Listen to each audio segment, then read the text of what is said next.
The village of Whispering Willows was a peaceful place, nestled amidst rolling green hills and dotted with charming thatched roof cottages. Gentle breezes rustled through the willow trees, creating a soothing melody that echoed through the village. A small stream flowed through the village, its clear waters meandering through the green hills, bringing life and vitality to the land. Thomas, a kind woodcutter, lived in a small cottage on the edge of the village. He lived a simple life, content with what he had, finding joy in the little things. Thomas worked hard every day, chopping wood in the forest from dawn till dusk. He chopped wood and sold it in the village market, earning just enough to get by. Despite his modest means, he always shared what he had with those in need, never turning away a neighbor in distress. Everyone loved Thomas for his kind heart and generous spirit, and he was beloved by all in the village. One sunny morning, as Thomas made his way into the woods, he heard a soft whimper that caught his attention.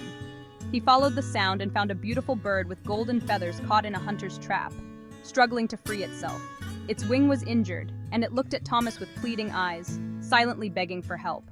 Thomas felt sorry for the bird. He carefully freed it from the trap. He gently cradled the bird in his hands. He knew he had to help it heal.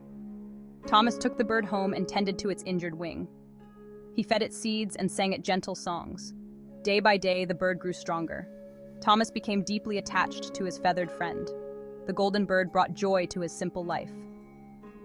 One day, as Thomas was about to release the bird back into the wild, it flew onto his workbench. It tapped its beak on a piece of wood. To Thomas's surprise, the bird had nudged off a single golden feather. Thomas picked up the golden feather. It shimmered and gleamed in his hand. He realized he could sell it and buy many things, but he also knew the bird had given it to him out of gratitude. Thomas decided to keep the feather as a reminder of the bird's kindness. He released the bird back into the wild. It circled him once, as if to say goodbye, and then soared into the sky. From that day on, Thomas prospered. He always had enough to eat and a warm fire in his heart. He shared his good fortune with the villagers, helping those in need. He never forgot the kindness of the golden bird. Years passed, and the memory of the golden bird began to fade. One cold winter night, as Thomas sat by the fire, he remembered the golden feather. He took it out of its hiding place and stared at it. A thought crept into Thomas's mind. What if he could find the golden bird again? It might give him more feathers. He could be the richest man in the village. The thought, once planted, grew like a weed in his heart. Thomas tried to ignore the greedy whispers in his mind. He knew it was wrong to even think of capturing such a magnificent creature. But the lure of gold had taken root in his heart. The next morning, Thomas went into the woods, determined and driven by a singular purpose. He carried with him a net and a cage, tools of his ambition and greed. He searched for days, tirelessly wandering through the dense forest, his heart growing heavier with each passing hour. He had become consumed by his desire for wealth, his mind clouded by the promise of riches. Finally, after what felt like an eternity, he found the golden bird perched on a branch, its presence almost ethereal. It sang a beautiful song, its golden feathers shimmering in the sunlight, a sight that would have moved any heart. But Thomas could no longer see the beauty of the bird, his eyes blinded by greed. He only saw the gold it represented, the wealth it could bring him. With a swift motion, he threw the net over the bird, trapping it in a web of his own making.